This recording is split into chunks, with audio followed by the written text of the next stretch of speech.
97% de ce que tu crois savoir sur le marketing est inutile et je vais te le prouver. Si tu comprends ce que je vais te dire dans cette vidéo, tu vas littéralement changer de catégorie en marketing. Tu vas enfin comprendre ce que le top 1% savent sur le cerveau de leurs clients. Les SWOT, les pestels et les personas, c'est sympa dans les écoles de commerce, mais ça a jamais transformé une marque en une machine à cash. Ce qui permet justement de créer des machines à cash, c'est deux choses. Les conseils d'Eugène Schwartz, Angel, Collat, Blackwell, mais ça c'est pas des profils qu'on vous apprend à l'école ou sur YouTube. Et la deuxième chose, mais vous le savez déjà sûrement, c'est de passer à l'action le plus vite possible. Donc ces conseils-là et le concept que je vais vous présenter dans cette vidéo, c'est ça qui représente les 3% de marketing vraiment utiles. Et ça s'intitule « La science du changement d'état de conscience ». Si tu veux enfin comprendre comment vendre sans forcer et pourquoi tes clients achètent ou n'achètent pas, tu vas pas être déçu. Et personnellement, je connais plutôt bien le sujet. Soit du mauvais côté, parce que justement j'ai été majeur de promo d'une de ces fameuses écoles du web, qui était un MBA expert marketing digital, soit du bon côté, où j'ai pu voir ce qu'était le top marketing. Je passe mes journées à marketer des boîtes, que ce soit pour mes projets ou celles de mes clients, pour mes agences et toutes les startups que j'ai accompagnées. J'ai enseigné des centaines d'heures de cours dans des écoles de commerce, dans des écoles d'ingénieurs, et même dans l'une des écoles les plus prestigieuses d'Europe, si ce n'est du monde, HEC Paris. J'ai vu ce qu'on enseigne et ce qu'on oublie d'enseigner. Croyez-moi, quand on passe des milliers d'heures sur un sujet avec des centaines de cas d'application différentes, on commence à comprendre ce qui fonctionne et on commence à comprendre ce qui est oublié. Donc depuis ces dernières années, et pour créer cette vidéo, j'ai parlé avec des figures de l'État, j'ai parlé avec des entrepreneurs qui gagnent plus de 100 ou 200 000 euros par mois, et j'ai même parlé avec des startups qui lèvent plus de fonds que le PIB de la Somalie, et les erreurs sont toujours les mêmes dans la pratique ou dans la théorie. Bon, bien sûr, certains l'ont compris, il y a des entrepreneurs qui sont beaucoup plus malins que moi, je suis pas le meilleur marketeur du monde, les dizaines et dizaines de clients que j'ai accompagnés au cours de mes différentes expériences ont tout explosé grâce à ces 3% de marketing. Ils ont tous été marketés avec ce même concept, donc je suis ravi de vous le partager. Pour commencer et te mettre directement dans le bain, je vais te poser une question. Regarde ta dernière pub, ton dernier mail, ton dernier site internet, et interroge-toi sur la question suivante. Est-ce que tu parles de ton produit ou est-ce que tu parles de la transformation qu'il permet? Et j'irai même encore plus loin, du changement de vie que ton client subit lorsqu'il utilise ton produit ou ton service. Bon, ça c'est le b.a.-ba, beaucoup de personnes qui regardent cette vidéo sont peut-être au courant, mais la vérité derrière ça, c'est que ton job, c'est absolument pas de vendre un produit ou de vendre un service. C'est de faire évoluer l'état de conscience de ton prospect. Je reviendrai précisément sur ce dernier point, mais si tu as compris la première étape, c'est parfait. Pour présenter ce concept au mieux, je vais vous parler de cas clients, donc des exemples de boîtes que j'ai accompagnées, peut-être parfois ce sera des exemples de mes boîtes personnelles, et je trouve que c'est beaucoup mieux pour comprendre et surtout pour que vous ayez qu'à regarder la vidéo une fois, de vous donner des exemples réels. C'est plus sympa et surtout ça va ancrer l'info dans votre hippocampe. Et vous n'aurez pas du tout besoin, en théorie, de regarder 15 fois cette vidéo pour la comprendre. Bon, lui c'est Nico, un client. Il a commencé avec une vieille 206. Il a commencé à la louer, c'était quelqu'un de sa famille qui lui avait donné, il voulait pas la vendre, alors il s'est dit « Ok, je vais la mettre en location ». De fil en aiguille, il commence à faire beaucoup d'argent avec sa 206, il en achète une deuxième, puis une troisième, et enfin 10 voitures de location. Aujourd'hui, il a même quitté son taf, et les voitures qu'il loue sur Turo et Gatorand lui permettent largement de vivre. À gauche et à droite, ça commence à lui demander comment est-ce qu'il fait concrètement pour s'organiser. Ses potes lui demandent, il commence à écrire des conseils, et un jour, il met quelques vidéos sur TikTok, et vous me voyez venir, le marché lui demande de plus en plus de conseils, chose toute logique, il crée une formation pour accompagner des personnes à faire la même chose. Tout se passe bien, il fait ses premières ventes, les clients sont très contents, mais ça stagne. Il vient naturellement me voir et me demande, je vous lis le message, « Salut Evan, je comprends pas, j'ai un vrai business, un bon produit, des gens intéressés, mais ça décolle pas. Je vois d'autres personnes faire exactement la même chose avec le même type de produit, c'est moins bien, mais ils explosent. Comment ça se fait ?» Peut-être que vous vous ressentez un peu dans le discours de Nico. Vous l'avez peut-être déjà ressenti, ce moment où vous vous dites « Mais mon produit, il est bien, mes tunnels, ils ont l'air logiques, j'ai un minimum de connaissances en marketing que j'ai mis à disposition de ce business, mais ça décolle pas. » Et d'ailleurs, souvent, vous voyez pas vraiment comment est-ce que c'est possible de le faire décoller. Bah ça, c'était aussi le cas de Kylian, que j'ai fait passer sur son dernier drop de 7-8 000 euros à plus de 100 000 euros, et je vais vous expliquer comment. En fait, la plupart du temps, ton message, il parle pas au bon état de conscience. Ça veut dire quoi ça? Ça veut dire qu'un prospect froid, un prospect tiède et un prospect chaud, ils ont pas du tout la même conscience de leurs problématiques, ils ont pas le même niveau de conscience par rapport à leurs besoins. Enfin bref, c'est pas du tout les mêmes cerveaux. Et donc toi, si ton message et ton marketing il reste le même, eh ben il va glisser. Ça va jamais rentrer dans leur tête. Et c'est pas le produit que tu dois changer, c'est la manière dont tu t'adresses à ta cible. En fait, tu dois changer le moment mental auquel tu t'adresses. Je sais que ça paraît compliqué, mais c'est justement pour ça qu'on vous en parle pas trop, parce que ça demande un minimum d'effort de concentration et parce que c'est pas marketable. Mais en fait, c'est super simple. Imagine-toi dans ton quotidien, là, dans ton lit, tu te balades dans la rue, tu passes pas d'un état où tu te dis j'ai aucun besoin, j'ai pas envie d'acheter quoi que ce soit, à un état où tu te dis ok, carte bleue, j'achète. Il y a plein d'étapes entre le moment où tu as absolument besoin de rien et le moment où tu commences à ressentir un besoin, une envie, tu commences à te renseigner, à avoir confiance et au moment où tu achètes. Et c'est justement ce processus invisible dans le cerveau qu'on doit absolument connaître et maîtriser. Tout à l'heure, je vous ai parlé de Kylian, qui lui aussi fait de la location d'ailleurs, je viens d'y penser. Mais lui, c'est de la location de trottinettes électriques, vélo cargo. Kylian et son équipe, ils faisaient des bonnes choses, le référencement naturel était pas mal,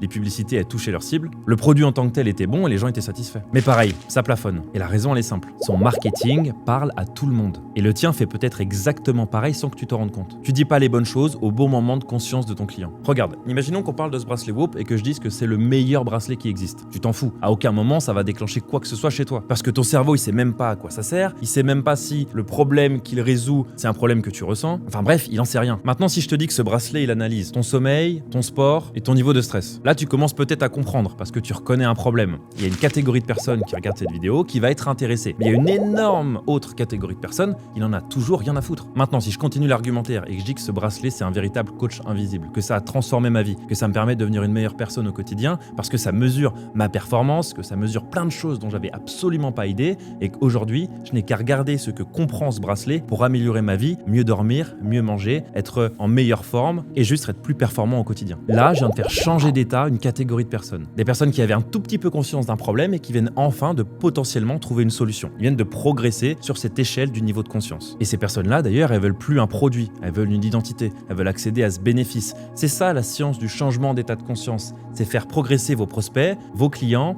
d'une catégorie à l'autre, jusqu'à arriver à la dernière catégorie, les acheteurs. Faites le test, regardez, dans votre dernière story, votre dernier mail, vos derniers conseils marketing si vous en donnez, à quel niveau de conscience vous vous adressez. Est-ce que vous avez clairement compris les différentes catégories de personnes, où est-ce qu'elles se situent, et quoi dire à quel moment? En fait, quand tu gères une boîte, tu dois absolument comprendre que les 100 prochaines personnes qui vont entendre parler de ton argumentaire, de ton produit, ou qui vont s'intéresser à toi, c'est pas du tout les mêmes personnes. Elles n'ont pas du tout envie de la même manière, elles ressentent pas du tout le problème de la même manière, elles n'ont pas du tout été éduquées de la même manière. Et donc croire que le même argumentaire suffit à convaincre tout le monde, c'est très dommage. Il faut réfléchir à est-ce que la personne que tu cibles, elle a déjà le problème dans sa tête? Est-ce qu'elle a déjà fait un travail depuis plusieurs semaines pour réfléchir aux différentes solutions? Est-ce qu'elle a déjà fait un parcours mental dans lequel elle s'est dit ok ça c'est mieux que ça? Et est-ce qu'elle a déjà réalisé que tu existais? Parce que si tu te trompes d'état ou que tu comprends pas bien la psyché de ton client, ton message il va rebondir dans sa tête, ça ne servira à rien. Ce que je viens de te montrer là avec le bracelet Whoop, c'est une version simple d'un modèle ultra puissant qui s'appelle le modèle EKB. Ce modèle là c'est la carte du cerveau d'un client quand il prend une décision. Il passe toujours par ces 5 étapes universelles, donc retiens-les. 1. On prend tous conscience du besoin. On réalise qu'il nous manque un truc, quelqu'un nous parle de quelque chose et on se dit ah ok tiens, j'ai un besoin. Donc bien souvent c'est des stimuli extérieurs qui vont te dire t'as plus de batterie, t'as faim, tu vas être plus productif, t'as un gros problème à ce niveau-là dans ta vie. Première étape. La deuxième, généralement le cerveau humain il va se mettre en recherche d'informations. Donc tu vas ouvrir Google, tu vas scroller sur TikTok, tu vas en parler à gauche à droite ou tu vas commencer une réflexion interne. En gros tu veux comprendre comment résoudre ce problème, tu veux comprendre ce qu'il te faut. La troisième étape par laquelle on passe systématiquement c'est l'évaluation des alternatives. Là tu commences à avoir quelques infos donc tu vas comparer. Tu regardes les prix, les avis, les différentes solutions, les marques. En fait ton cerveau il cherche à réduire les risques de se tromper donc il va essayer de mesurer un petit peu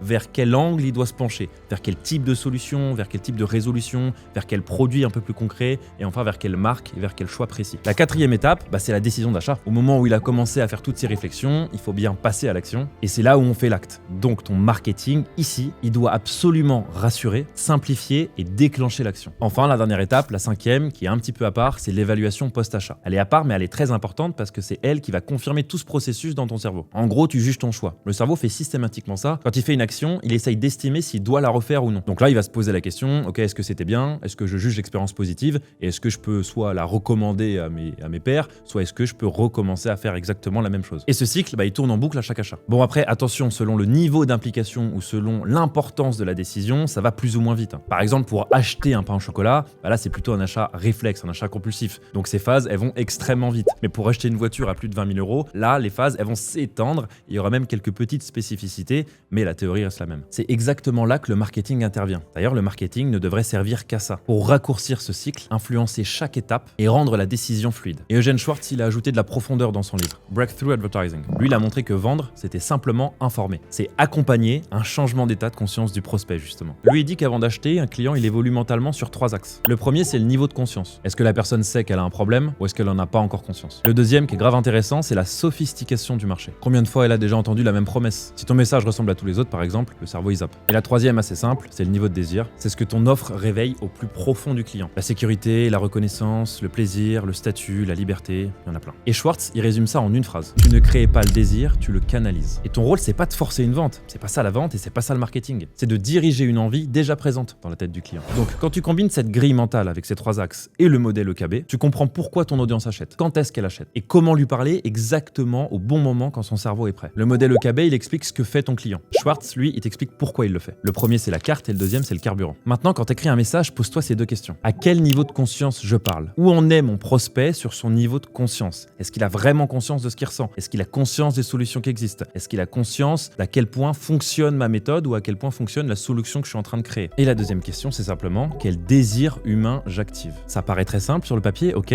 mais si tu fais ça, ton contenu, ça devient une vraie arme psychologique. Regarde Tesla par exemple. La plupart des clients qu'ils ont, ils les chopent pas grâce à la vente de voitures électriques. Ils les convainquent grâce à la transformation. Tu deviens un conducteur pas ordinaire. Tu deviens un pionnier du futur, quelqu'un qui aime la technologie et quelqu'un qui comprend ces mécanismes-là et qui a le statut de vouloir appartenir à ce groupe. Les gens se créent une identité et veulent accéder à cette identité. Moi, il y a un exemple très simple que je donne systématiquement à tous mes clients, c'est les bassins et les poissons. Ça va vous paraître très bête, mais c'est ce qui a permis à Nicologue de faire x10, c'est ce qui a permis à Timmy Mobility de faire x10, donc Nico et Kylian, et à beaucoup de mes clients d'améliorer leur marketing. Je leur dis toujours, vous devez imaginer vos prospects comme des poissons. Il y a un grand bassin avec des poissons. Et vous allez lancer un hameçon qui va être dans l'eau et qui va attendre. Ça, c'est votre argumentaire, c'est une vidéo mise sur TikTok, c'est un mail, c'est une pub. Donc là, vous allez essayer de vendre. Mais ces poissons-là, ils en ont rien à faire. Ce bassin est composé de 100% des clients qui existent. Donc oui, il y aura des gens intéressés, mais il y aura aussi des gens pas du tout intéressés. Et l'hameçon que vous avez lancé, il est générique. Ou alors, il essaye de viser une catégorie de personnes, de poissons, dans un bassin qui est composé de tout le monde. Moi, ce que je disais, c'est créer juste à côté un autre bassin. Par exemple, de transvaser des personnes qui sont absolument pas intéressées en personnes qui sont intéressées. Comment ça se matérialise dans le business? C'est par exemple des lead magnets.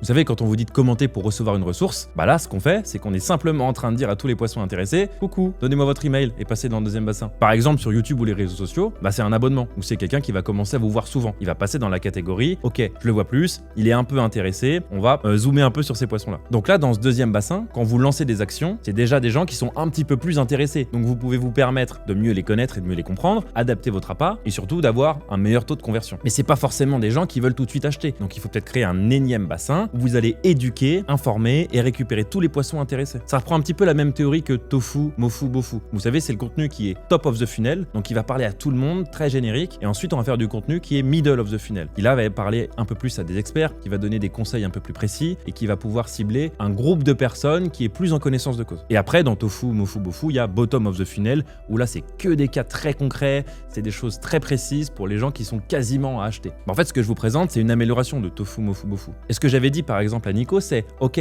là tu fais des vidéos génériques, t'intéresses les gens, mais maintenant il va falloir que tu crées un lien et un pont vers le deuxième bassin. Tu vas devoir récupérer des gens un peu intéressés et là tu vas pouvoir les travailler parce que ça va être beaucoup plus facile de travailler les gens dans un deuxième bassin. Donc il a créé des vidéos qui sont beaucoup plus bottom, qui vont donner des conseils très précis qui vont pouvoir activer dans cette masse de personnes ceux qui avaient déjà pris une petite décision, ceux qui s'étaient dit ok je m'intéresse à lui, ok c'est intéressant. Et ces personnes-là, on a chopé leur mail, puis on a essayé encore plus de les faire monter dans leur niveau de conscience, de les faire monter dans l'éducation des solutions qui existent et à quel point la nôtre était la meilleure. Bref, rappelez-vous toujours que vous devez comprendre vos clients. Le marketing, ça part de là. Et tout le reste, tout ce que vous entendez, ça sert pas à grand chose. Comprenez comment les gens fonctionnent et apportez-leur exactement ce qu'ils veulent. S'ils veulent être rassurés, rassurez-les. S'ils veulent avoir des informations, mais donnez-leur des infos et arrêtez de parler de vous. Donc toi qui regardes cette vidéo, réfléchis. Où est-ce qu'ils se trouvent tes clients? Qu'est-ce qu'ils ont en tête? Qui ils sont? Combien de groupes différents tu pourrais comprendre? Et comment est-ce que tu pourrais faire transiter les personnes d'un groupe à l'autre? Je peux vous assurer qu'au moment où vous allez faire ça dans votre marketing, vos chiffres ils vont exploser. C'est binaire. Je l'ai fait une dizaine, une vingtaine, une trentaine de fois. Systématiquement, quand on adapte le discours à la personne en face, nos taux de conversion ils explosent. Et là vous allez le voir. Les sales ils vont vous dire ah ça marche mieux l'argumentaire. On a fait plus 20% ce mois-ci. Puis vous allez tout mettre en place le mois d'après. Et là c'est l'équipe marketing qui va vous dire on n'a jamais eu autant de leads, on a 4 fois plus de leads. Qui va envoyer ça à l'équipe sales. Qui vous dit nous on convertit encore 20% de mieux que le mois d'avant. C'est comme ça qu'on fait des x2, des x3, des x4. Et c'est comme ça qu'on transforme une marque en machine à cash. Si vous avez regardé jusqu'ici, je vous en prie, dites-moi ce que vous avez pensé de la vidéo. C'est vraiment très utile pour moi. J'espère que je vous ai apporté quelque chose, que ça vous a débloqué un truc dans la tête. Encore une fois, si c'est le cas, un petit like ou du moins faites-le moi savoir s'il vous plaît. On se retrouve dans d'autres vidéos. Il y en a des moins sérieuses où je présentais des villas lorsque j'ai visité un petit peu le monde et des plus sérieuses où je parle de marketing, de stratégie. Et je vais d'ailleurs sortir pas mal de vidéos sur le mois de novembre, décembre, janvier et février. Donc